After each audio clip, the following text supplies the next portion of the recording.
Quel est le type de communication interventriculaire le plus fréquent? A. Cive musculaire. B. Cive périmembraneuse.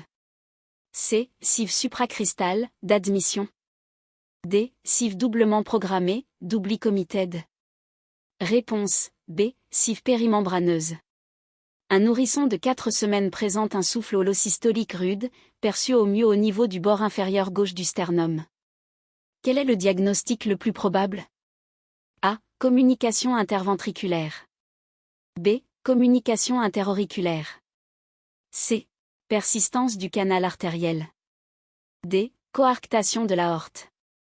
Réponse A. Communication interventriculaire. Chez un patient présentant une cive large, quelle cavité cardiaque est généralement la première à subir une dilatation en raison de la surcharge volumétrique? A. Oreillette droite. B. Ventricule droit. C. Oreillette gauche et ventricule gauche. D. Artère pulmonaire uniquement. Réponse C. Oreillette gauche et ventricule gauche.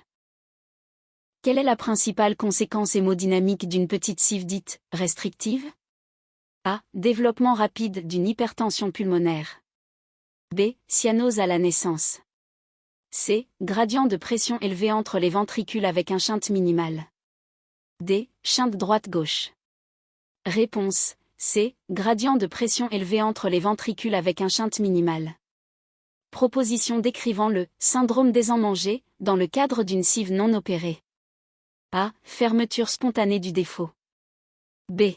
Développement d'une endocardite bactérienne.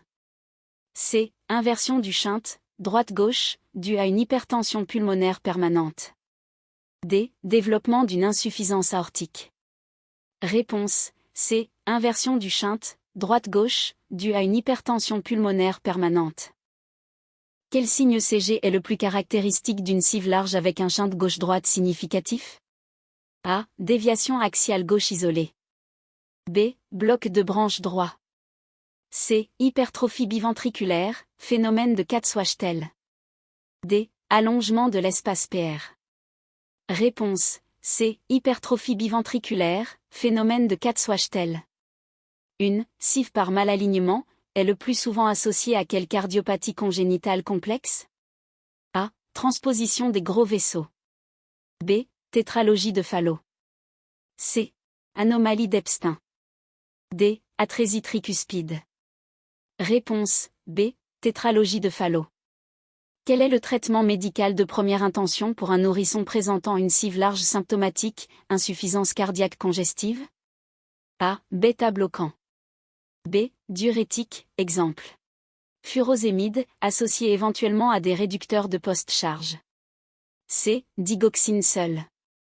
D. Transplantation cardiaque immédiate.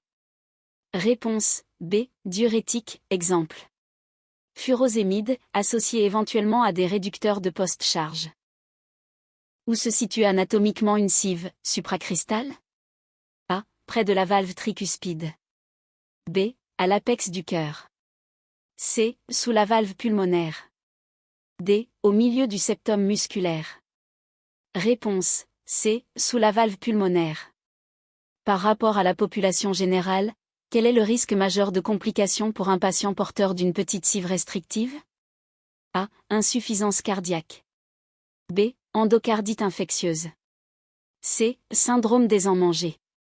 D. Intolérance à l'effort. Réponse B. Endocardite infectieuse. Quel signe clinique suggère l'apparition d'une hypertension artérielle pulmonaire, HTAP, chez un patient atteint de cive? A. Un souffle holosystolique plus intense. B. Un deuxième bruit cardiaque, P2, éclatant et palpable. C. La disparition du frémissement, trill. D. Une augmentation des pouls périphériques. Réponse B. Un deuxième bruit cardiaque, P2, éclatant et palpable. Quand la fermeture chirurgicale d'une cive est-elle généralement indiquée? A. Dès la naissance pour toutes les cives musculaires. B. En cas de retard de croissance staturopondérale ou d'insuffisance cardiaque persistante malgré le traitement médical. C. Lorsque le rapport de débit, QP/QS, est inférieur à 1,5. D. Uniquement si le patient devient cyanotique. Réponse B. En cas de retard de croissance staturopondérale ou d'insuffisance cardiaque persistante malgré le traitement médical. Un patient présentant une CIV sous-aortique développe un nouveau souffle protodiastolique. Quelle en est la cause la plus probable? A. Sténose mitrale. B. Insuffisance aortique. C. Sténose pulmonaire. D. Insuffisance tricuspide. Réponse B. Insuffisance aortique. Quel pourcentage de petites cives musculaires se ferment spontanément au cours de la première année de vie? A. 10%. B. 25%. C. 75-90%.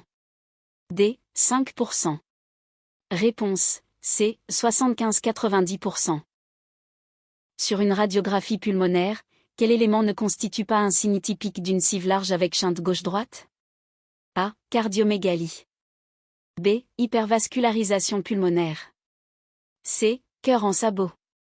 D. Saillie du segment de l'artère pulmonaire. Réponse C. Cœur en sabot.